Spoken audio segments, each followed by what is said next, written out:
बच्चे पारी, welcome to biology tuitions. और आज हम लोग कंटिन्यू करेंगे अपना chapter reproduction in organism.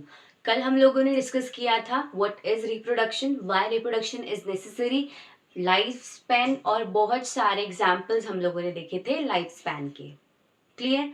Now आज हम लोग दोबारा से क्विक रिविजन देखेंगे about reproduction and its types, और हम लोग बात करेंगे इन अ elaborated फॉर्म और डिटेल में about sexual reproduction, its types with examples.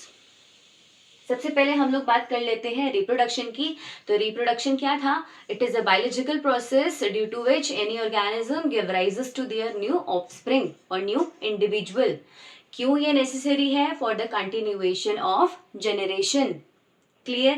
Then after जो भी न्यू इंडिविजुअल होते हैं वो आपके मेच्योर करेंगे, ग्रो करेंगे, then after they will also reproduce, अपना नंबर इंक्रीज करेंगे and eventually they will die. Okay, उनकी प्रोजेनी होगी, जो उनके नए ऑफस्प्रिंग्स बने थे उस समय, वो भी मेच्योर होंगे, ग्रो होंगे and again they will repeat the cycle. This is bird cycle. Clear?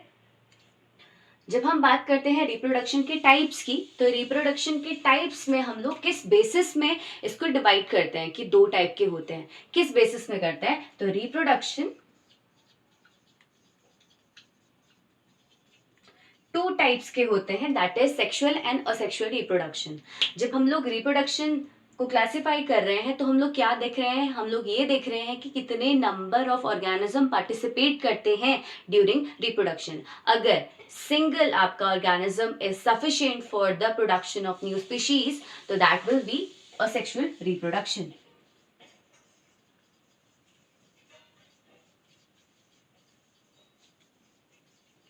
Okay, but अगर एक सिंगल पेरेंट नहीं इन्वॉल्व है, यहाँ दो अगर पेरेंट्स इन्वॉल्व है या दो इंडिविजुअल्स इन्वॉल्व है, तो that will B sexual reproduction.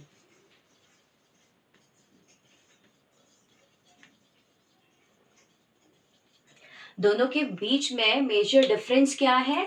तो यहाँ पे एसेक्सुअल रिप्रोडक्शन में नो गैमेट विल फॉर्म। यहाँ पे जो आपका न्यू इंडिविजुअल है वो सीधे बन जाता है। ओके, एसेक्सुअली प्रोड्यूस हो जाता है without formation of any gamete. कोई यहाँ गैमेट नहीं बनता है। अब ये गैमेट क्या होता है? Gamete are required for the generation of new individual. किसमें? सेक्सुअल रिप्रोडक्शन में। ठीक है, गैमेट क्या होते हैं अगर इसकी बात करें तो जर्म सेल्स होते हैं, सेक्स सेल्स होते हैं। ओके, जब हम लोग सेक्सुअल रिप्रोडक्शन की बात करते हैं तो सेक्सुअल रिप्रोडक्शन में आपके गैमेट फॉर्मेशन होता है, formation of male and female gamete. और उसके बाद फर्टिलाइजेशन होता है, जिसको सिनगैमी भी बोलते हैं, जिसकी वजह से क्या फॉर्म होता है? जाइगोट। तो मतलब यहाँ पे जाइगोट का फॉर्मेशन भी होता है, zygote formation occur, but asexual reproduction में zygote formation नहीं होता है। क्लियर? यहाँ सीधे डॉटर सेल्स बन जाते हैं, मल्टीप्लिकेशन से न्यू इंडिविजुअल्स या नए ऑफस्प्रिंग क्रिएट हो जाते हैं। इतना क्लियर हो गया है? Now moving to the next part. अब क्यों नेसेसरी है? आप लोगों को पता है कि reproduction is necessary for the continuation of generation. चाहे एसेक्सुअली रिप्रोडक्शन हो चाहे सेक्सुअल रिप्रोडक्शन हो, कंटिन्यूएशन ऑफ जनरेशन के लिए ही रिप्रोडक्शन इज इंपॉर्टेंट और नेसेसरी। नाउ जो सेकेंड हेडिंग है that is asexual reproduction and type of asexual reproduction with examples. अब यहाँ हम लोग करेंगे सेकेंड टॉपिक। इस टॉपिक में हम लोग बात करने वाले हैं कि असेक्सुअल रिप्रोडक्शन क्या होता है। जैसे अभी हम लोगों ने बात की कि यहाँ पे सिंगल पेरेंट इन्वॉल्व होता है for the generation of new offsprings. Clear? Asexual reproduction में सिर्फ सिंगल पेरेंट ही रिक्वायर्ड होता है। अब यहाँ पे बहुत सारे टाइप्स आ जाते हैं एसेक्सुअल रिप्रोडक्शन के। अगर हम लोग बात करें कि कैसे टाइप के ऑर्गेनिजम्स में आपका असेक्सुअल रिप्रोडक्शन होता है, तो यहाँ पे आपके प्लांट्स, इवन प्लांट्स में भी जो हायर प्लांट्स होते हैं उनमें भी असेक्सुअल रिप्रोडक्शन होता है। इवन जो आपके यूनिसेलुलर ऑर्गेनिजम्स होते हैं, इवन जो बहुत सिंपल आपके यूनिसेलुलर ऑर्गेनिजम्स होते हैं उनमें असेक्सुअल टाइप ऑफ रिप्रोडक्शन होता है। क्लियर? जैसे कि एल्गी, जैसे कि फंगस, जैसे कि प्रोटोजोआ। तो ये सारे के सारे आपके ऑर्गेनिजम्स हैं जिनमें आपका असेक्सुअल टाइप ऑफ रिप्रोडक्शन होता है। तो now let's study about all of these. Okay, asexual reproduction, single individuals is capable of producing new offspring. Okay, single parent is sufficient for asexual reproduction and it is capable for producing new offspring. Clear? मतलब सिर्फ एक ही organism, एक ही individual capable होता है, सक्षम होता है कि वो नए ऑफस्प्रिंग को प्रोड्यूस कर पाए। और एसेक्सुअल रिप्रोडक्शन में जो भी नए इंडिविजुअल्स होते हैं वो एक दूसरे के जैसे ही नहीं होते हैं। मतलब जो दो डॉटर सेल्स बनेंगी या जितने भी आपके डॉटर सेल्स बनती हैं वो सबके सब सेम होते हैं। वो सबके सब तो सेम होते ही हैं, लेकिन वो आपके एग्जैक्ट कॉपी होते हैं अपने पेरेंट के भी। जैसे कि आप लोगों ने बहुत कॉमनली पढ़ा हुआ है अबाउट अमीबा। अमीबा क्या है? अमीबा एक प्रोटोजोआ है जिसका कोई भी फिक्स शेप नहीं होता है। फिंगर लेग प्रोजेक्शंस होती है जो कि उसको हेल्प करती है फूड इनटेक करने में।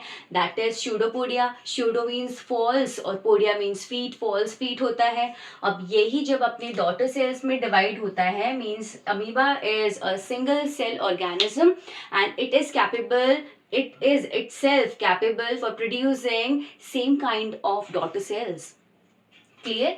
तो यहाँ पे जब होता है फिशन, बाइनरी फिशन, क्योंकि टू डॉटर सेल्स बनती है और वो सिमिलर टाइप की बनती है, आपस में तो वो सिमिलर होंगे ही लेकिन वो अपनी एग्जैक्ट कॉपी भी होंगे अपने पेरेंट्स के। ओके, तो सेकंड स्टेट में दूसरे डॉटर सेल्स के जैसे ही नहीं दिखेंगे, साथ ही साथ but also copies of their parents, वो अपने पेरेंट्स के भी एग्जैक्ट कॉपी होते हैं। ओके, नाउ यहाँ जो हम लोगों ने बोला कि एग्जैक्ट कॉपी आपकी फॉर्म हो रही है, राइट? मतलब दोनों आइडेंटिकल तो है, दोनों जो डॉटर सेल्स हैं इन दोनों को डॉटर सेल्स भी बोलते हैं। नहीं होता, only female have the capability, only females have the capability to produce new offspring and that is why we use the term daughter cells. Clear? तो सिर्फ ये दोनों आपस में आइडेंटिकल नहीं है, ये अपनी एग्जैक्ट कॉपी भी है पेरेंट्स के। अब हम यहाँ बात कर रहे हैं कि एग्जैक्ट कॉपी है अपने पेरेंट्स के, तो यहाँ हम लोग एक टर्म यूज करते हैं दैट इज क्लोन। क्लोन क्या है? ये आपका टर्म है जो डिस्क्राइब करता है ऐसे इंडिविजुअल्स जो morphologically as well as genetically identical हो एक दूसरे के, तो उनको हम लोग क्लोन भी बोलते हैं। Clear? That is this term is used to describe such morphological and genetically similar individuals which are produced during asexual reproduction. Clear? तो ये दोनों क्लोन हैं जो कहाँ से फॉर्म हुए हैं? सिंगल पेरेंट से। और ये कौन सा मोड है? asexual reproduction. We will talk about asexual reproduction types. Okay, ये सारे टाइप है, ये सारे मेथड है जिन मेथड से ऑर्गेनिज्म रिप्रोड्यूस करते हैं। First is by budding, second by fission, by spore formation, conidia, by fragmentation, by vegetative reproduction through vegetative parts. Okay, तो फर्स्ट हम डिस्कस करते हैं बर्डिंग और इसका मैं एग्जाम्पल आप लोगों को यीस्ट एंड हाइड्रा का। Okay, when we talk about yeast and hydra, तो यहाँ पे यीस्ट आपका कैसा है? These are the single cell organism,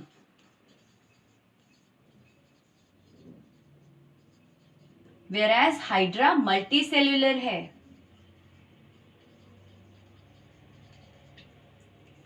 okay, तो यहां से हमें क्लियर हो गया कि जो आपका एसेक्सुअल रिप्रोडक्शन है ये आपके सिंगल सेल ऑर्गेनिज्म में भी होता है और मल्टी सेलुलर ऑर्गेनिजम्स भी में भी होता है।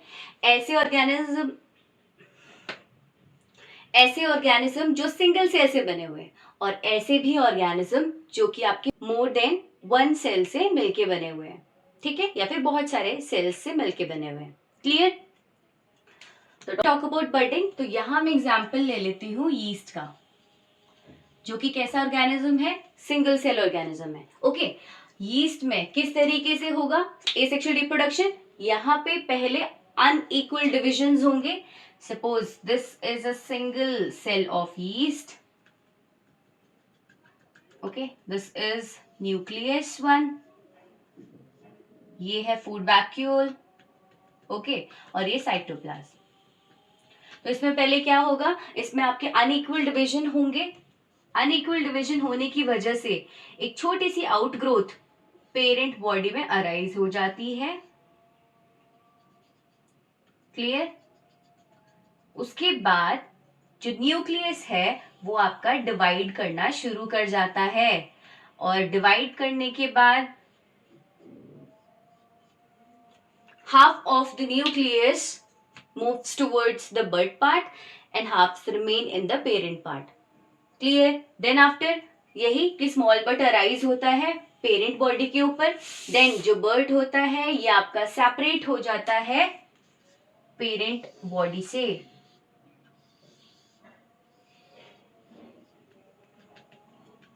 पेरेंट बॉडी से सेपरेट हो जाएगा। Clear? And then after it will detach from the parent body and develops into and then after this will detach from the parent body and develop into new yeast cell, और ये बहुत rapid होता है।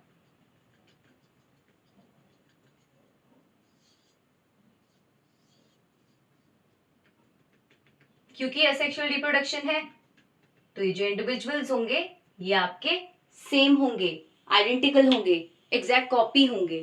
Clear? तो बर्डिंग दोबारा से कर लेते हैं। जब हम लोग यीस्ट सेल की बात करते हैं तो यीस्ट सेल अनइक्वल डिवीजन होंगे। Due to the unequal division arise, क्या अराइज होगा, एक आउटग्रोथ, एक प्रोट्रूडिंग पार्ट आपका अराइज होगा, that will be bud. Okay, this is bud. Clear? Then after जो बर्ड है यहां पे आपकी दो प्रोसेस आपको दिख रही है। सबसे पहले न्यूक्लियस, न्यूक्लियस में डिवीजन हुआ होगा जिसकी वजह से half of the nucleus move towards the bird part, right? और न्यूक्लियस के डिवीजन को या फिर क्रोमोसोम के डिवीजन को हम लोग क्या बोलते हैं? जब हमारे क्रोमोसोम्स सेपरेट होते हैं, क्रोमोसोम हमारे जब सेपरेट होते हैं तो इसको हम क्या बोलते हैं? कौन सी प्रोसेस है ये? या फिर आप बोल सकते हो जब न्यूक्लियस में डिवीजन होता है तो ये कौन सी प्रोसेस है? That is karyokinesis. That is karyokinesis. Clear? तो karyokinesis is the process where chromosome divides. अब जैसे ही क्रोमोसोम डिवाइड हो गए हैं देन आफ्टर देखो मैंने कुछ डॉट डॉट आपके दोनों पार्ट्स में बनाए हुए हैं, दैट इज यहाँ पे साइटोप्लाज्म भी डिवाइड कर रहा है, और सेपरेशन ऑफ या division of cytoplasm is known as cytokinesis.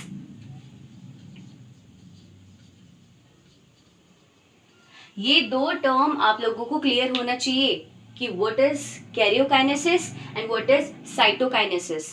Clear?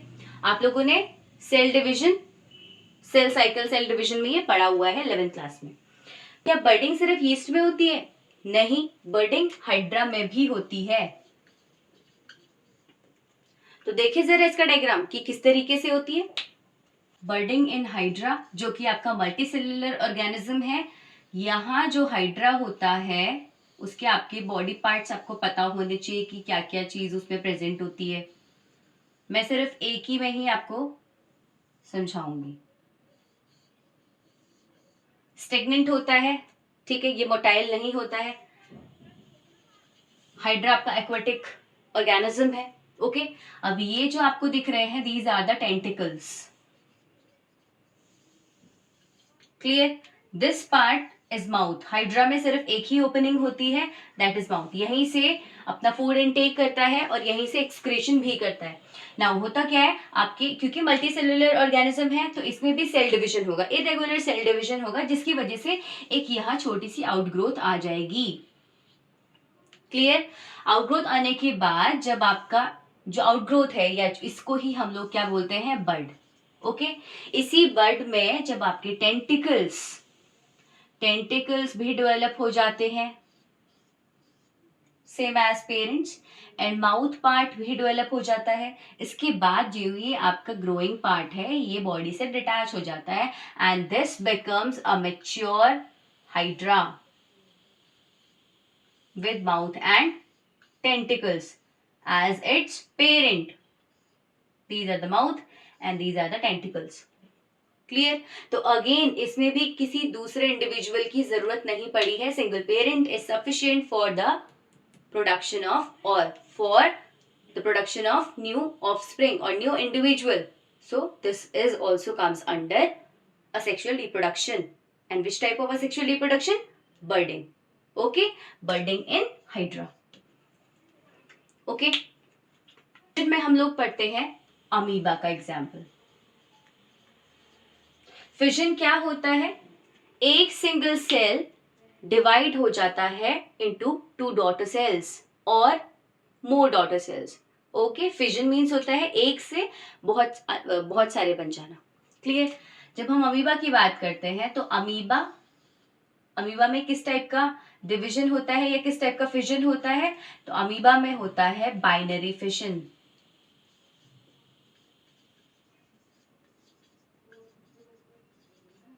Clear? Binary fission मतलब आपका जो पेरेंट सेल है, सिंगल पेरेंट सेल है, दिस विल बाइफरकेट और this will divide into 2 daughter cells of same kind, identical to each other, an exact copy of parent. और यहां भी आपको वो 2 टर्म याद रखने हैं. दैट इज जब न्यूक्लियस डिवाइड करता है, दैट मीन्स जब क्रोमोसोम आपका डिवाइड करता है, पहले क्रोमोसोम डिवाइड होते हैं, पहले न्यूक्लियस डिवाइड होता है, तो this will be karyokinesis. Okay, and the second one जब साइटोप्लाज्म पे डिवाइड करते हैं, दैट इज साइटोकाइनेसिस. क्लियर? कैसे करते हैं अमीबा में डिवीजन, कैसे होता है, कैसे एक पेरेंट सेल से 2 डॉटर सेल्स आपके अराइज होते हैं? तो इसका फटाफट से डायग्राम देख लेते हैं.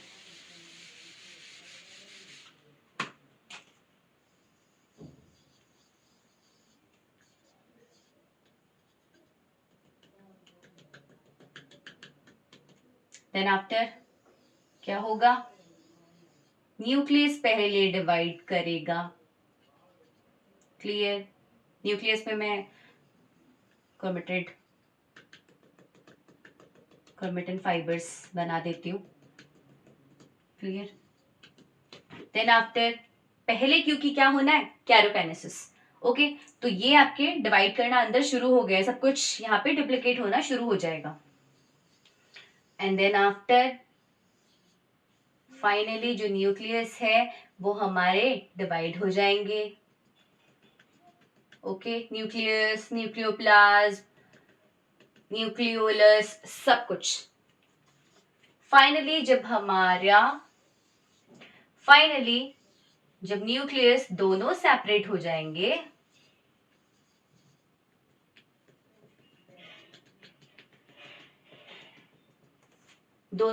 हो जाएंगे, तो इसके बाद साइटोप्लाज्म भी डिवाइड होगा.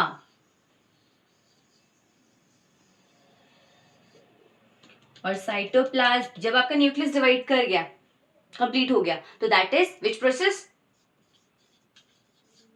कैरियोकाइनेसिस. ओके, और जब साइटोप्लाज्म आपके डिवाइड करेंगे तो दिस प्रोसेस इज, उसके बाद बनेंगे daughter cells, 2 daughter cells of similar kind. Amoeba को आप कैसा भी बना सकते हो क्योंकि इसका इरेगुलर शेप होता है, इसका कोई फिक्स शेप नहीं होता है. सो डायग्राम देख के मैं सोचना कि अरे ये कैसा था और कैसा बन गया. ओके, तो यहाँ 2 डॉटर सेल्स आपकी अराइज होंगी। Process is cytokinesis. क्लियर? तो यहाँ 2 प्रोसेस चल रही है, कैरोकाइनेसिस एंड साइटोकाइनेसिस, और इसलिए आपकी क्रिएट हो जाते हैं 2 डॉटर सेल्स। क्लियर?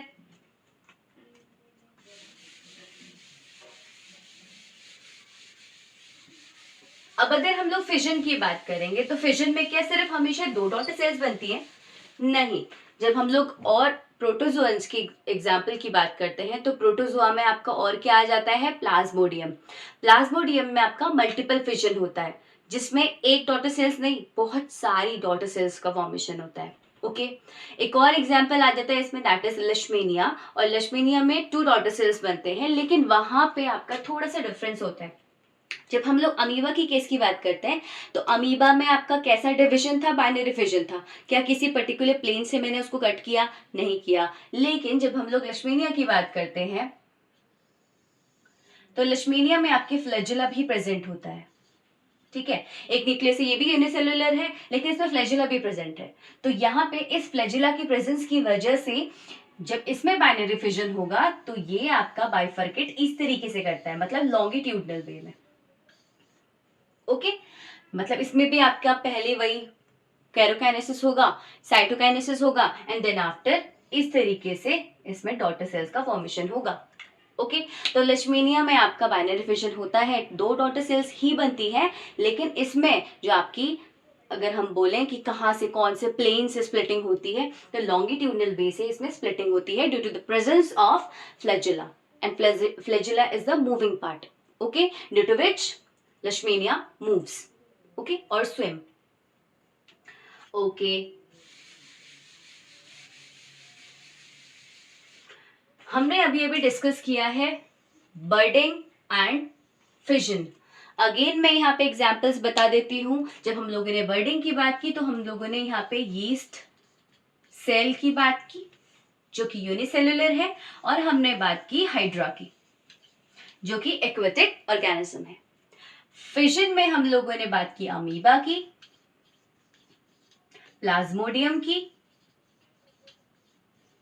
प्लाज्मोडियम क्या कॉज करता है? प्लाज्मोडियम कौन सी डिजीज कॉज करता है और इसका कैरियर कौन है और कैसे डिजीज होता है, ये आप लोग कमेंट बॉक्स में ड्रॉप करोगे।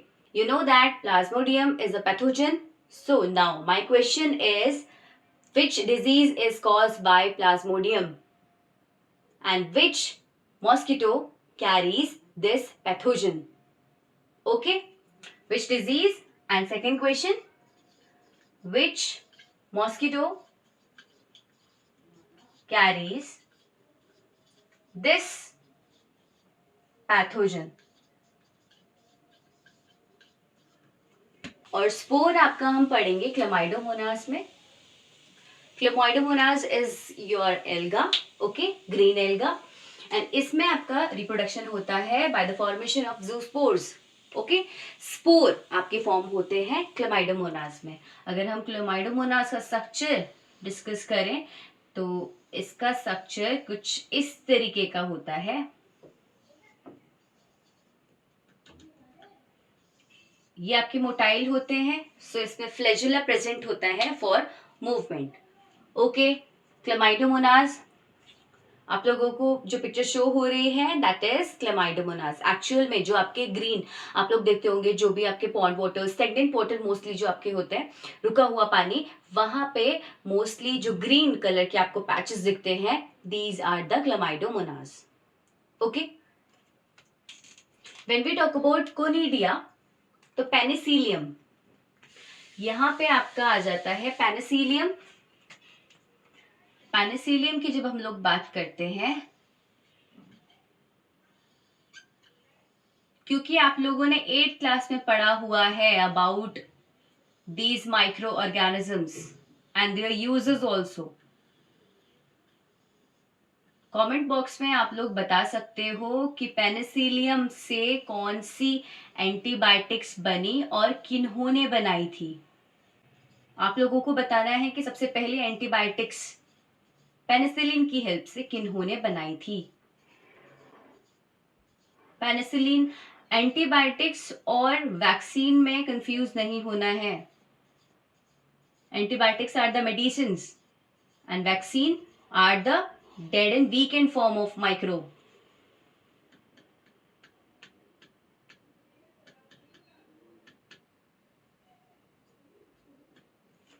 ठीक है, तो यहाँ पे जो पेनिसिलियम होते हैं वो आपके conidia, these are the conidia.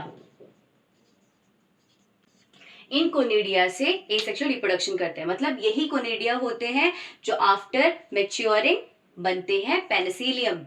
Clear? आप लोगों को क्लियर हो गया होगा कि एक्चुअल में इसका स्ट्रक्चर कैसे होता है. Okay, now next moving to the next one, that is gemmules. Porifera, phylum Porifera की अगर हम बात करते हैं जिसमें आपके स्पॉन्ज आ जाते हैं. ठीक है, स्पॉन्जियम, स्पॉन्जिला. ठीक है, तो उसमें आपके किस तरीके से रिप्रोडक्शन होता है, तो जो स्पॉन्ज होते हैं वही अंदर गेम्यूल फॉर्म करते हैं. ओके, और गेम्यूल का स्ट्रक्चर कैसे बनाना है आप लोगों ने,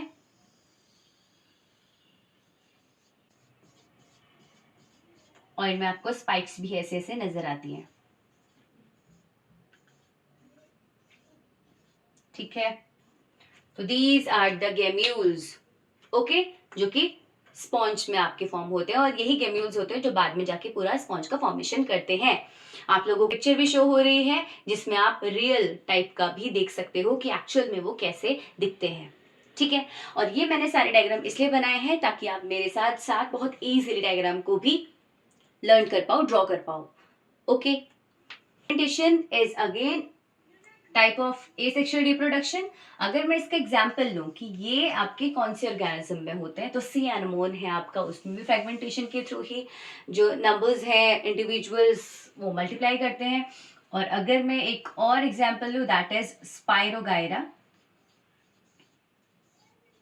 जो कि आप लोगों ने क्लास 10th में भी पढ़ा हुआ है. तो इसमें भी by fragmentation number of individual become huge. जैसे कि जो स्पाइरोगायरा है वो आपका थ्रेड लाइक स्ट्रक्चर आप लोगों को पेयर होता है, मोस्टली ये पॉन्ड वाटर्स में मिल जाता है, स्टेगनेंट वाटर में आपके मिलते हैं.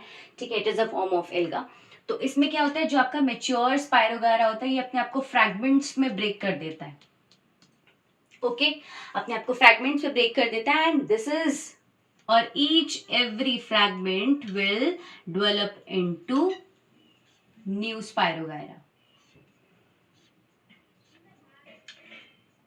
Okay, each fragment develops into new spirogyra.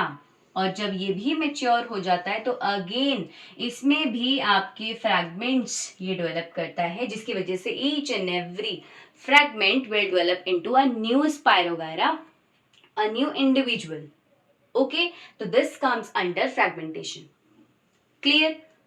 अब यहाँ पे एक और लास्ट आपका एसेक्सुअल रिप्रोडक्शन में एक टर्म आता है, that is vegetative reproduction.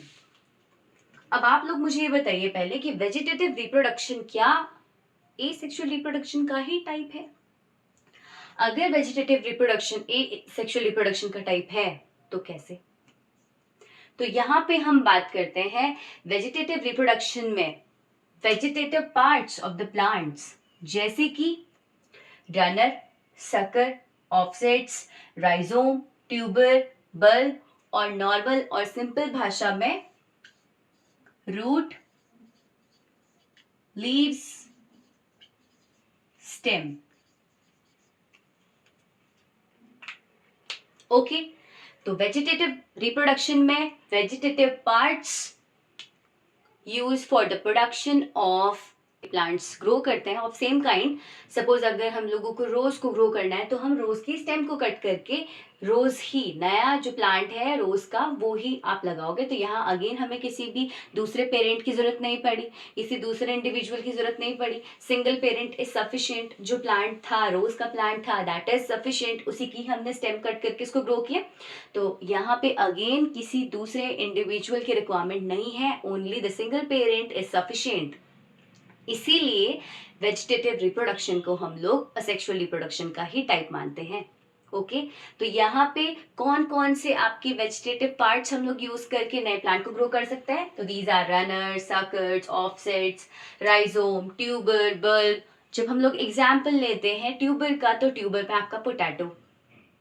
Clear? आप लोगों ने देखा हुआ है कि पोटैटो में आपको आई शेप्स के स्कार्स मिलते हैं, ठीक है। और यही आई शेप है जहां से आपका बड अराइज होता है। सपोज अगर यहाँ आई शेप है, ओके, जिसको हम बोलते हैं पोटैटो की आंख, तो यहीं से छोटे छोटे बड अराइज होते हैं।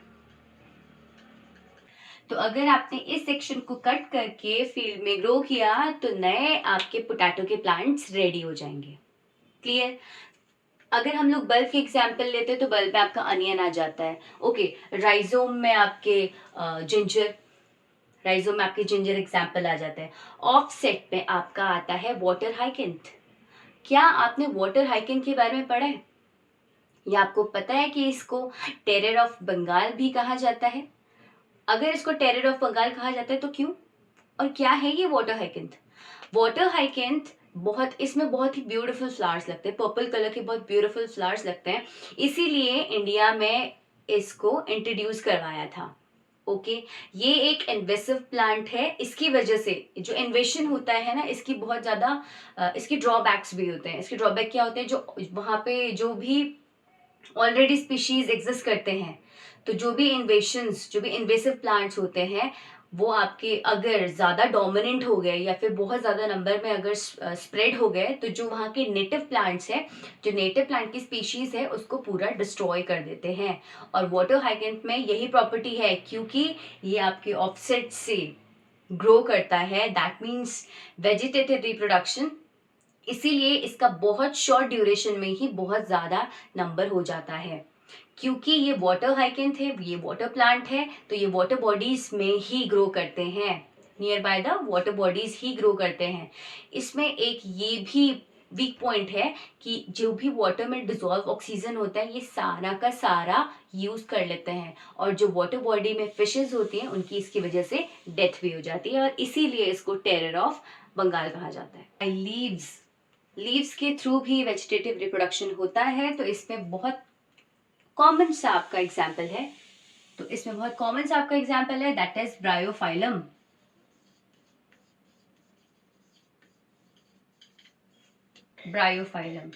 और ब्रायोफाइलम में आपका थ्रू लीव्स ही न्यू प्लांट डेवलप हो जाते हैं, यहीं से एडवेंचरस रूट्स डेवलप हो जाते हैं, और अगर ये सॉइल के कांटेक्ट में आ जाते हैं तो यहीं से आपका नया प्लांटलेट ग्रो कर जाता है विद लीव्स, ओके।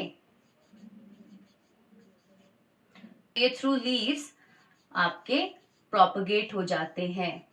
राइजोम में हम लोग अगर अदरक की बात करें ना, और इन्हीं नोड्स में से, दीज आर नोड, जो मैंने लाइनिंग बनाई है यही नोड्स है, जब इन्हीं नोड्स से रूट, और इनको बोलते हैं एडवेंटिशियस रूट्स।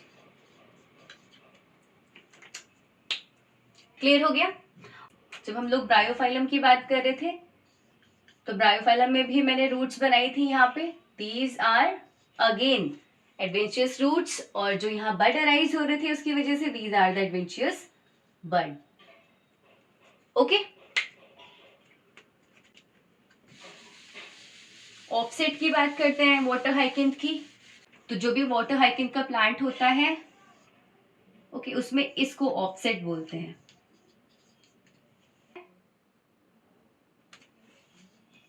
रूट्स, और ये वाला पार्ट होता है ऑफसेट। क्लियर? तो आज हम लोगों ने डिस्कस किया है एसेक्सुअल रिप्रोडक्शन में budding, fission by spore formation, conidia, fragmentation and vegetative reproduction and its types. Clear? I hope आप लोगों को क्लियर हो गया होगा। एक क्विक रिविजन देख लेते हैं विद एग्जांपल्स ओनली। बर्डिंग हम लोगों ने देखा हाइड्रा में, साथ ही साथ यीस्ट में भी।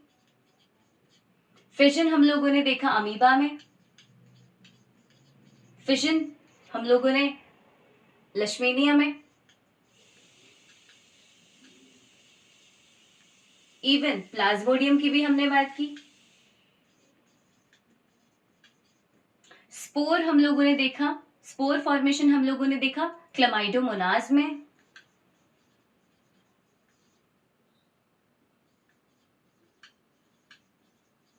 ओके, और क्लमाइडोमोनास में जूस्पोर्स जिसको हमने टर्म दिया था। कोनिडिया हम लोगों ने देखा पेनिसिलियम में, फ्रेगमेंटेशन हम लोगों ने देखा स्पायरोगायरा में,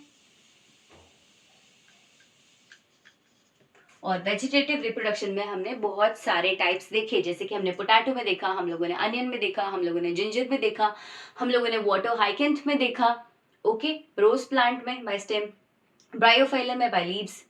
तो यहाँ पे हम लोगों ने बहुत सारे वेजिटेटिव रिप्रोडक्शन और एसेक्सुअल रिप्रोडक्शन के टाइप्स की स्टडी की है। यहाँ पे आपका एक और पॉइंट मैं ऐड करना चाहती हूँ कि कुछ ऑर्गेनिज्म, हमने यहाँ बहुत सारे ऑर्गेनिज्म तो देख लिए कि वो आपके एसेक्सुअल रिप्रोडक्शन परफॉर्म कर रहे हैं, लेकिन इन्हीं में से कुछ ऐसे भी ऑर्गेनिज्म होते हैं जो सेक्सुअल रिप्रोडक्शन को भी परफॉर्म करते हैं, लेकिन कब? जब फेवरेबल कंडीशन अवेलेबल नहीं होती है तब, मतलब जबकि अनफेवरेबल कंडीशन होता है तब। तो यहाँ क्वेश्चन बन जाता है why sexual reproductions favour under such conditions, मतलब कि सेक्सुअल रिप्रोडक्शन अनफेवरेबल कंडीशन में ही उन ऑर्गेनिजम्स के लिए कैसे काम करता है। ओके, तो यहाँ पे अगेन जो एसेक्सुअल रिप्रोडक्शन है, mode of asexual reproduction and sexual reproduction, ये हायर प्लांट्स में होते हैं, मतलब हायर प्लांट्स में एसेक्सुअल रिप्रोडक्शन भी हो सकता है और सेक्सुअल रिप्रोडक्शन भी हो सकता है। लेकिन अगर हम लोग एनिमल की केस की बात करें तो most of the animal perform only sexual reproduction. Clear? Next class में हम लोग डिस्कस करेंगे about sexual reproduction. Till then take care, bye bye and study.